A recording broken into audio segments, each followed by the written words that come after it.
Hey everyone, my name is Mark Haynes. I'm the Executive Director of the Arkansas Municipal League. It's our great pleasure to host this event this morning. What a wonderful opportunity to get a continuing message of kindness, of service, and of love to all of our fellow human beings. On the heels of Martin Luther King Day yesterday, it is a real privilege to stand here and to embrace our differences and our cultures and to engage in actual healing over the next however many days, years, or time that it takes. This is a really good opportunity for all of us to take a self-inventory and to think about who and what we are and what we want to be. It's exciting to me to have the opportunity to address you, and I am really happy to tell you that 56 cities and towns in Arkansas passed the proclamation that we put out for public view. We have them actually here on our, yeah, it's good, 56. I was very pleased.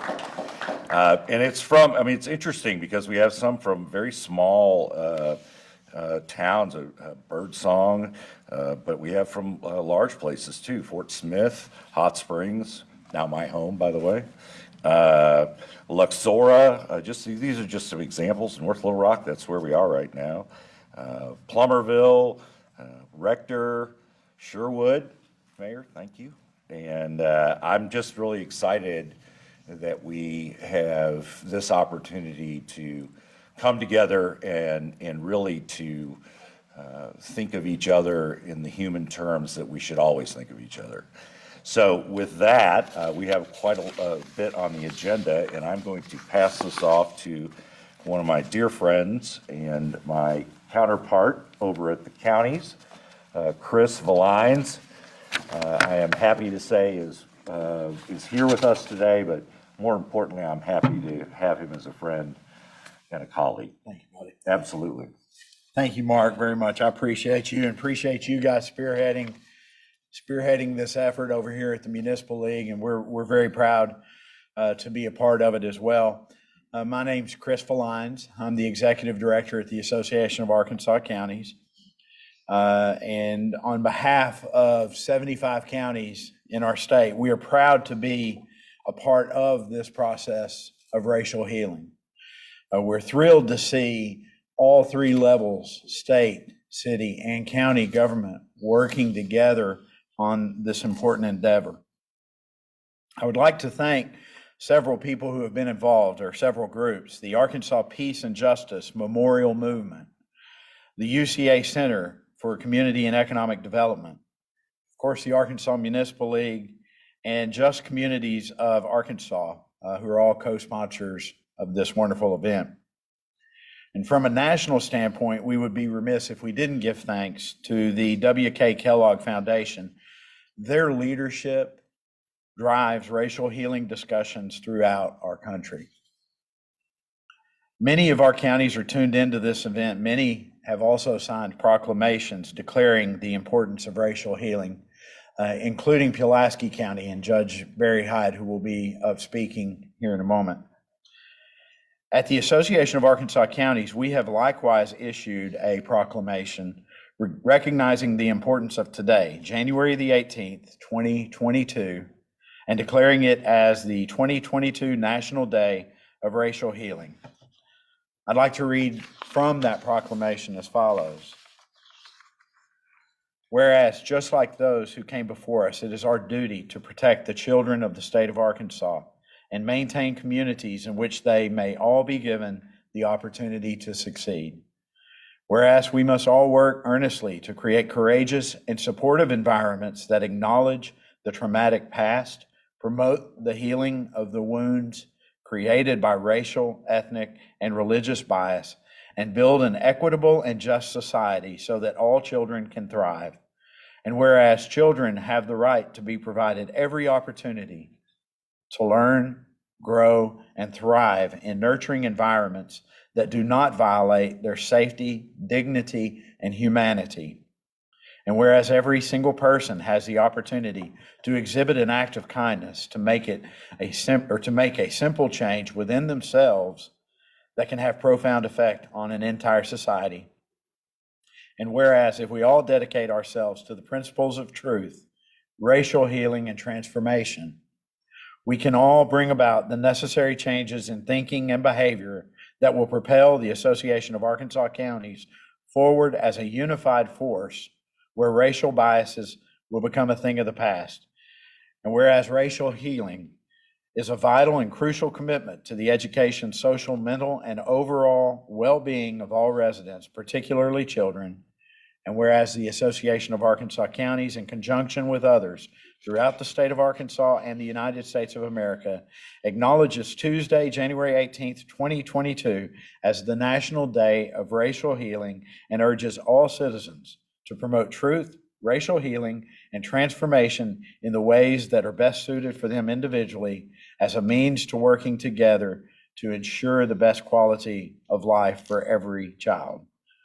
And that is the proclamation from the Association of Arkansas Counties, similar to these proclamations that you see up here. So I want to thank you again for letting us be a part of this wonderful experience. And I'd like to turn the podium over to Pastor Preston Clegg of Second Baptist Church here in Little Rock. Pastor.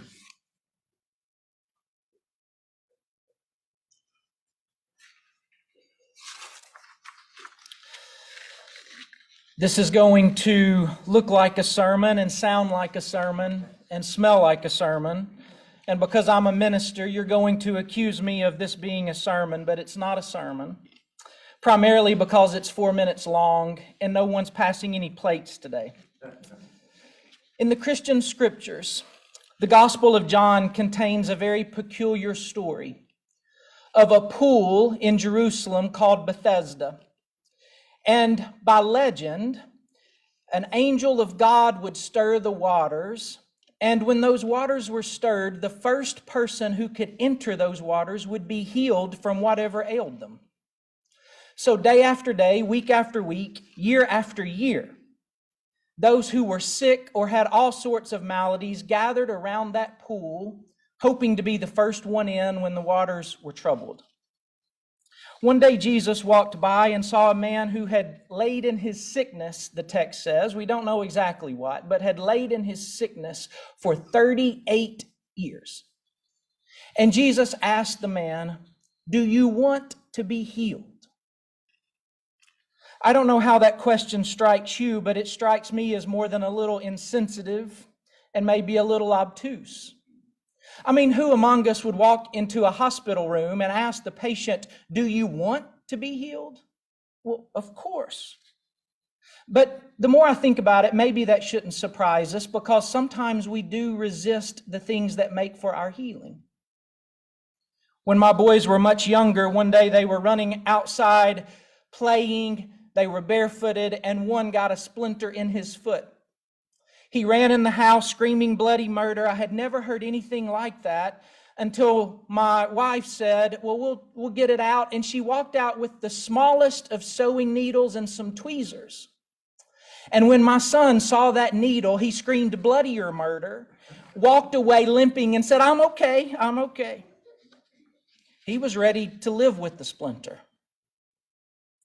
This man had laid there for 38 years. And I wonder if he hadn't grown so accustomed to his illness that he couldn't imagine who he would be without it. Jesus did not ask the man, "Do you know how to be healed?" He asked the man, "Do you want to be healed?"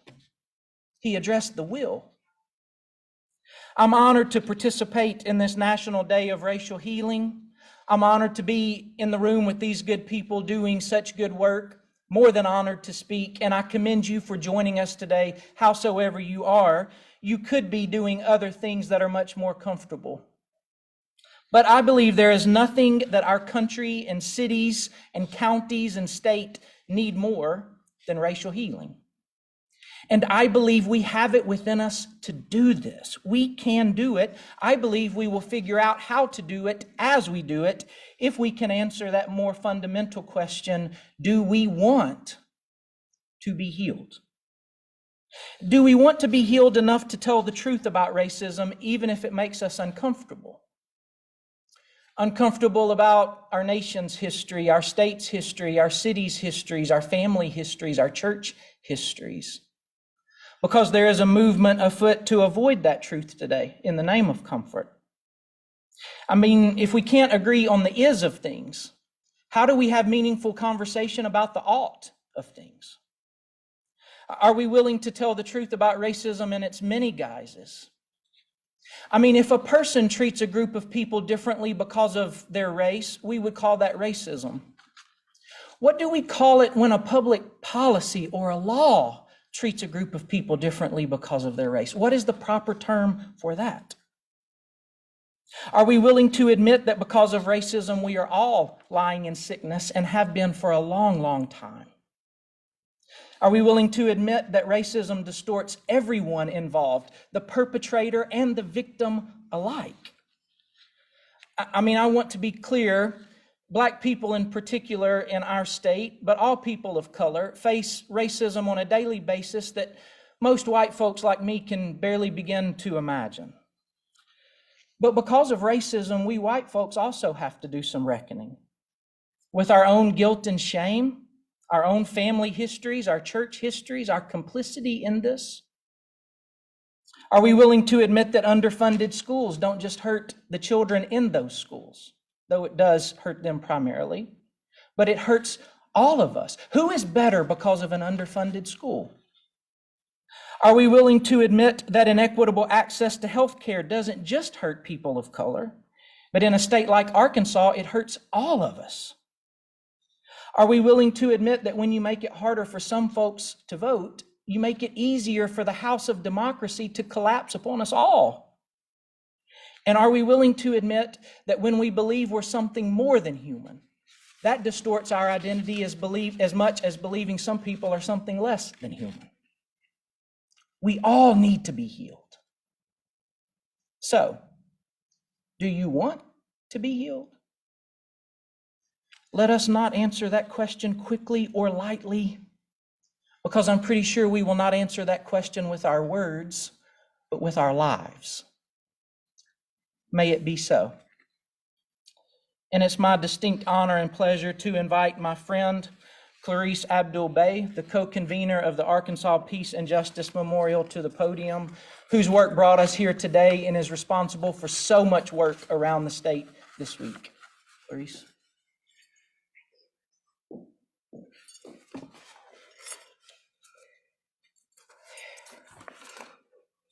Who can go after Preston? Reverend Clegg. My goodness. Thank you so very much. Fighting back tears every time. He does it for me, I tell you. I would just like to say thank you to everyone. This is a beautiful day. I'm gonna try not to be emotional. I hate going after Reverend Clegg because he always brings the emotion out for me. And again, I'm just so grateful to be here with all of you. Thank you to the Arkansas Municipal League,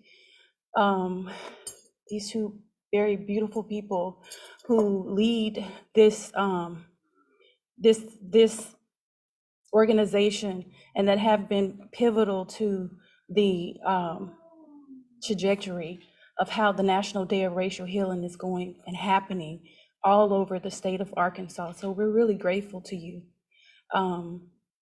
for your work and for deciding to be partners and taking this and using your influence and resource to really make this be something that we couldn't imagine it would be to this day. We're to the mayors and the partners, to the judges, to my family and friends, my partner, and we call each other partner in rhyme, but my partner in life and in justice, Kwame Abdul-Bey. Can you stand? I know you guys can't see him but he is here. He is one of the most amazing people that I know. And he's very hardworking. He does multiple things that I kind of have to help slow him down. But he has great vision, and without him, we couldn't do this work. I know that I would not want another partner to do this work with. He keeps me going. He's military, retired, so he's mind over matter. And that's what helps keep me pushing in this social justice work, because it can be very hard. But I really appreciate him, and I just want to acknowledge all of your work and everything that you do for us in the state of Arkansas. So thank you so much. Love you. And of course, my son, Lauren, back there, we do this for him as well. We do this for the children of Arkansas. To my daughter, my family, thank you all. The late Archbishop Emeritus Desmond Tutu, who passed away last year on December 26th, and who Kwame had the great fortune to meet and talk with years ago. And one of our most brilliant minds and humble hearts said, "Differences are not intended to separate, to alienate. We are different precisely in order to realize our need for one another." 2022 will be the third consecutive year that a dozen or more organizations, groups, and individuals throughout Arkansas have effortlessly, and through a pandemic, joined to observe the National Day of Racial Healing in a week-long social justice-driven, community-oriented events. In 2019, Arkansas was one of the state's first ever to sign a gubernatorial proclamation, along with proclamations from county judges, mayors, university chancellors, and school superintendents. Each year, that number has increased thanks to our many partnerships and the leaderships, again, of the Arkansas Municipal League. It's a little shorter this year, or the numbers have decreased because of COVID and Omicron. And we know a lot of the judges and mayors have either been sick or their families, and so we understand that. But through it all, it has been great. To think that 2 years ago, Kwame Donald and I, and of course Lauren, sat in a room, and Donald Wood is the former executive director of Just Communities of Arkansas, and we have here Hilary Trudell, our new executive director of Just Communities of Arkansas. And if you want more information about their transition, because it's really interesting and we're very blessed to have both of them, you can go to apjmm.news/winter newsletter, and you can read more about them. And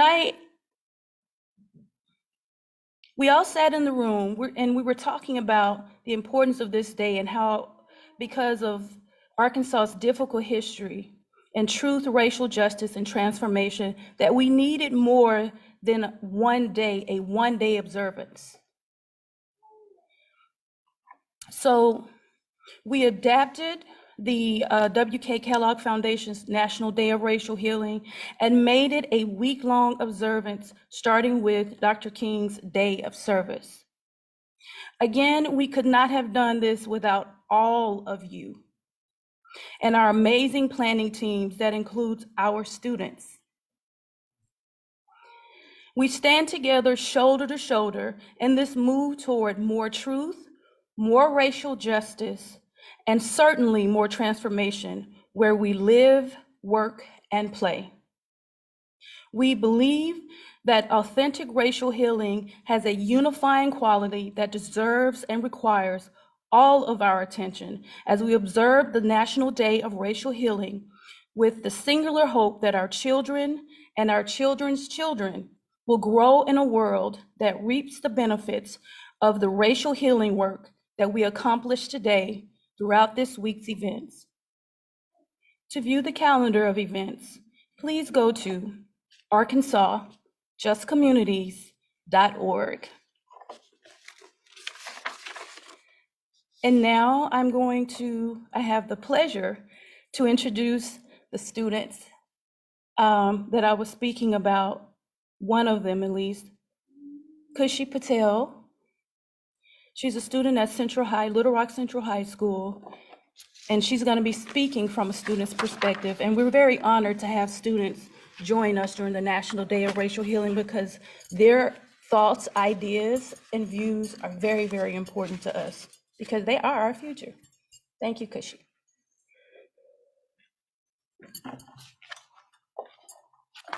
Thank you so much, Ms. Clarice.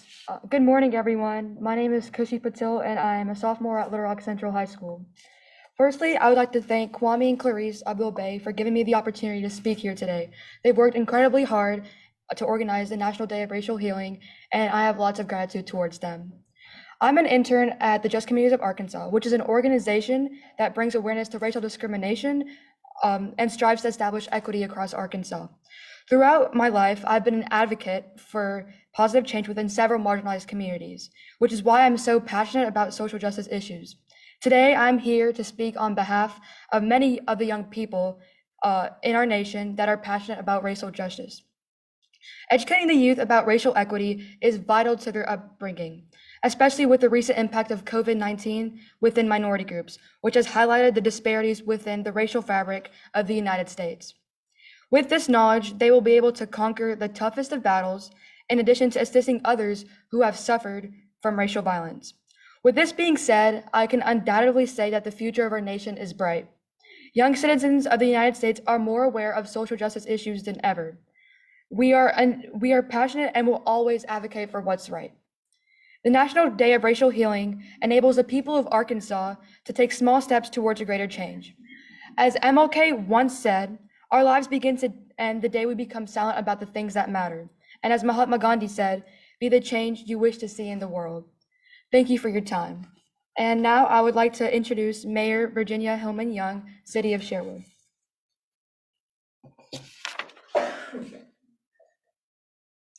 Thank you. I appreciate the opportunity to be here today.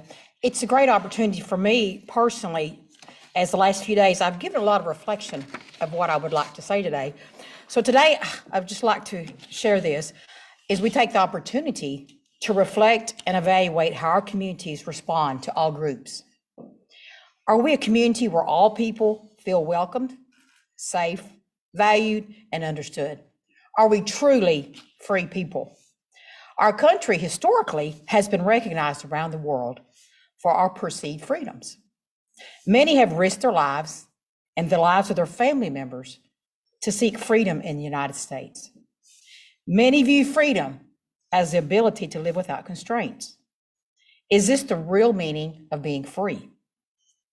Are we really free? How can we experience freedom while being constrained with negative behaviors? Our communities cannot experience freedom unless we cultivate love and respect for all individuals. Let's all work to be free. Let's be free from the beliefs of superiority. Let's be free from demoralizing others. Let's be free from greed.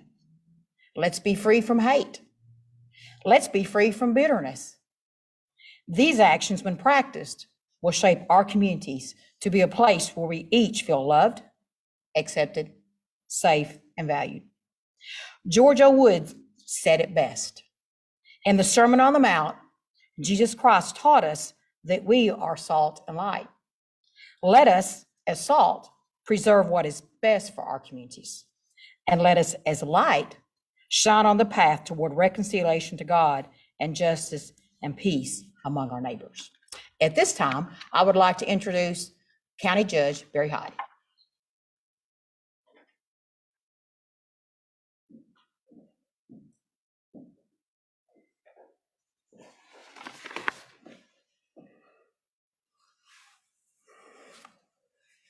Thank you, Mayor.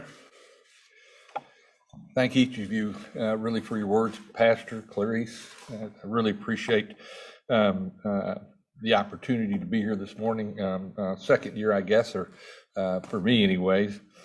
So good morning and welcome. Today's a day of reflection. It's a day to ask ourselves, what are we doing to improve community relations and heal the inequities of past and present? At its core, Pulaski County government is a service-driven organization dedicated to equitably delivering the highest quality services to all of our citizens. We work diligently to ensure quality of life programs and vital public services are meaningful and most, this thing moves if you lean on it. You got to be careful of that. That was almost bad.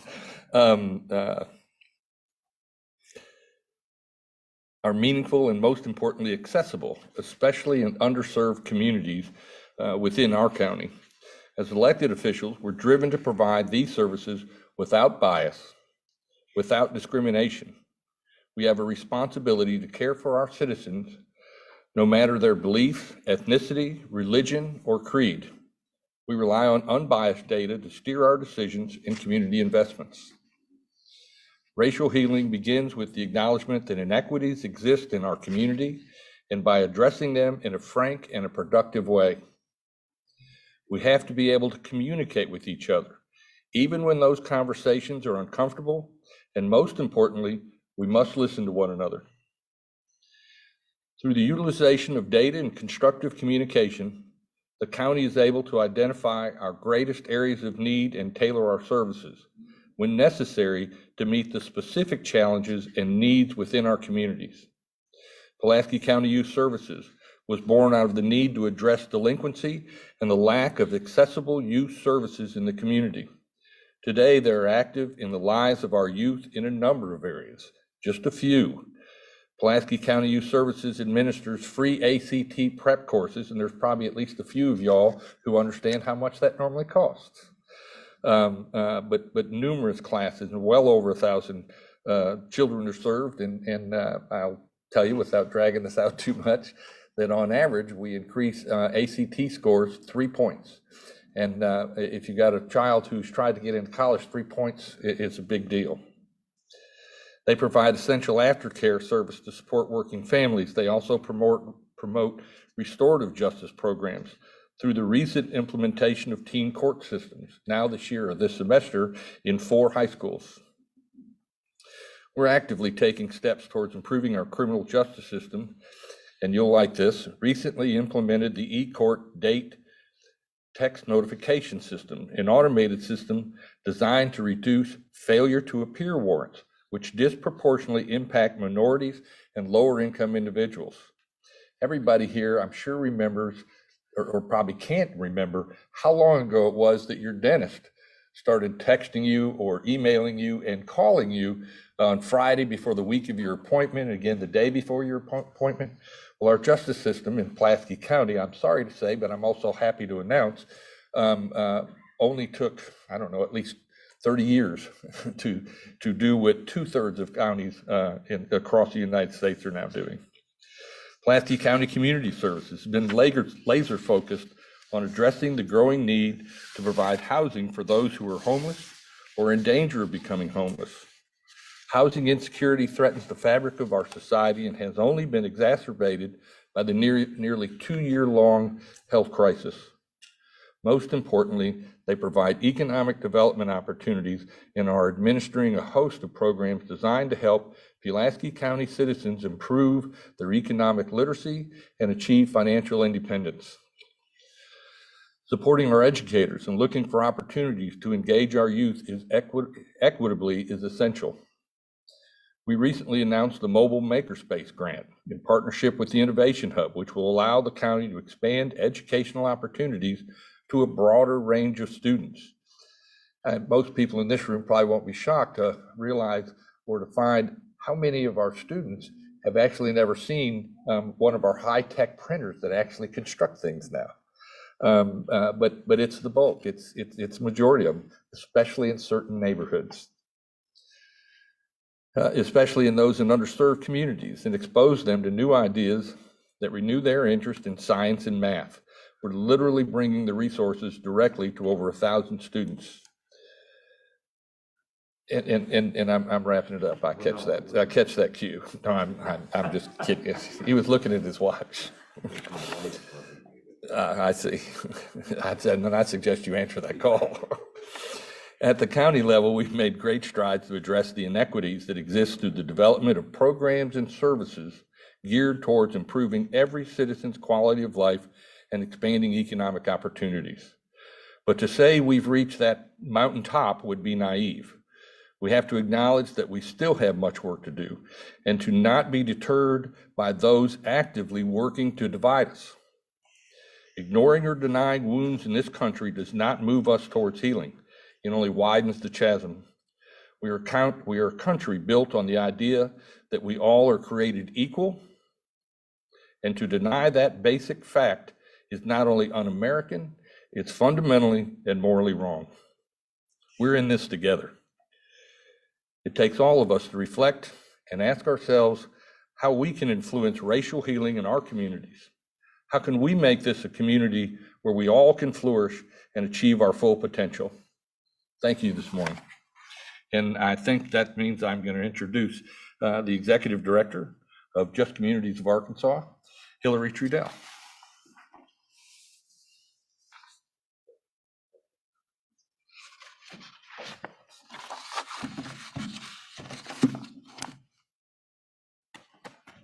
Thank you, Judge. Good morning, everyone. Thank you to Whitnee and Mark and the Arkansas Municipal League. Thank you to our county and city leaders who have spoken this morning. Thank you to Pastor Clegg for taking us to church. Thank you, Khushi, for offering potentially the most important perspective in the room. And thank you to Clarice and Kwame Abdul-Bey, who are the engine and really the drivers of all of the events this week for the National Day of Racial Healing. When reflecting on the importance of this day, the National Day of Racial Healing, I was struck by the power, the day's incredible power, really, to remind us all that this nation and its people are in desperate need of restoration. In order for that to be an inarguable fact, however, we as a nation must come to terms with the fact that the wounds that have been inflicted and are still being inflicted are true and real. We cannot, in the same breath, honor the National Day of Racial Healing and deny the history that has brought us here. There are people in this country that would have our teachers deliver a revisionist history of what bred the intolerance that still permeates our nation today. This history glosses over the sin of slavery and all the oppressive actions, blatant and subversive, that followed in the hopes that we might forget the source of the wounds that still need mending. We cannot be afraid to talk about the sins of our past. We cannot be afraid to talk about the sins of our country. Our young people must have the opportunity to learn where this country has faltered and the freedom to make it better. This nation is not alone in atrocity. The act of holding another life as meaningless has been performed and justified throughout the ages. However, the mark of a great nation is the acceptance of that sin and the commitment to ensuring that such horrors do not occur again. We have yet to achieve that ideal in the United States of America, and as we gather today to reflect on the work done and the work still being done, to fissure together the wounds of our land, that history that makes today necessary is being challenged with an unrelenting drive to whitewash the trauma that has been inflicted on our Black, Brown, and Indigenous compatriots. No healing can occur if the damage done is ignored or denied. So I ask of you to let us stand today together to commit to speaking the truth about our history. On this day of racial healing, we must never forget the truth of this nation, and we must commit to ensuring that others know it as well. We stand here today honoring the National Day of Racial Healing in Arkansas with so many people offering proclamations and honoring of this day because of the people that have fought before us. There are so many known and unknown individuals who worked to ensure that the struggle for progress would continue. These individuals gave their time, energy, talent, lives with no expectation of celebration. They fought because they believed. They fought because they had hope. Today, I ask that we remember all those who came before us to be here and fought for us to be here. Let us remember them, and let us remember their resilience, their courage, and their hope for a brighter future. Just as the history of racism in this nation is being challenged, so too are the courageous stories of so many. We must not allow these stories and the truth of our nation to be erased. On this day of racial healing, I ask that we commit to ensuring that the truth of this country, its blemishes, and its bravery live on in the hearts and minds of all of our citizens, especially our children.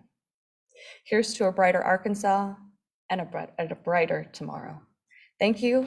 And with that, I'm going to pass it over to the wonderful Whitnee Bullerwell from the Arkansas Municipal League.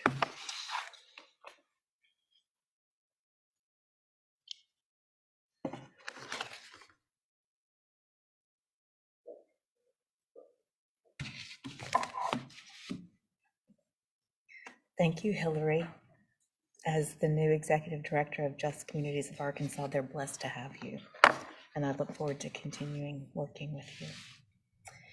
It has been a pleasure working with Clarice and Kwame Abdul-Bey over the last 3 years, and as a National Day of Racial Healing Committee member, it's a joy to collaborate with them and the rest of the committed individuals who serve on the committee.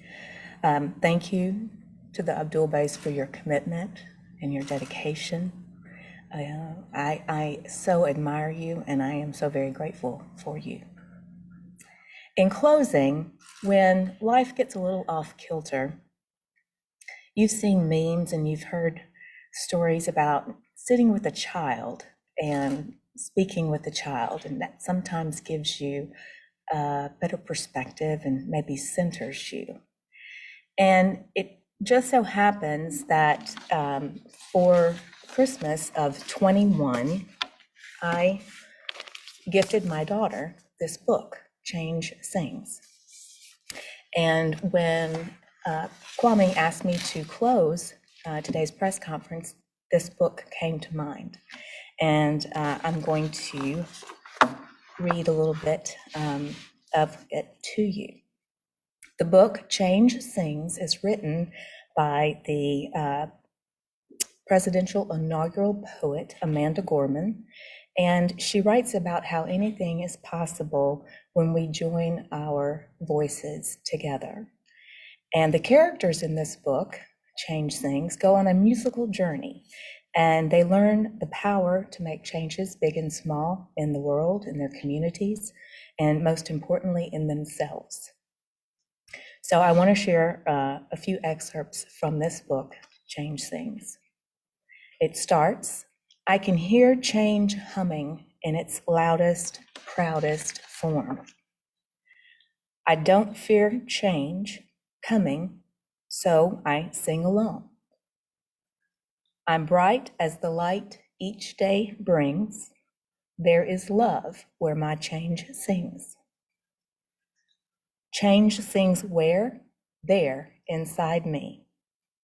Because I'm the change I want to see. As I grow, it grows like seeds. I am just what the world needs. For we are the wave starting to spring. For we are the change we sing. We're what the world is becoming, and we know it won't be long. We all hear change strumming. Won't you sing along? And I encourage everyone to please sing along. Today has been an incredible press conference to celebrate a most significant day.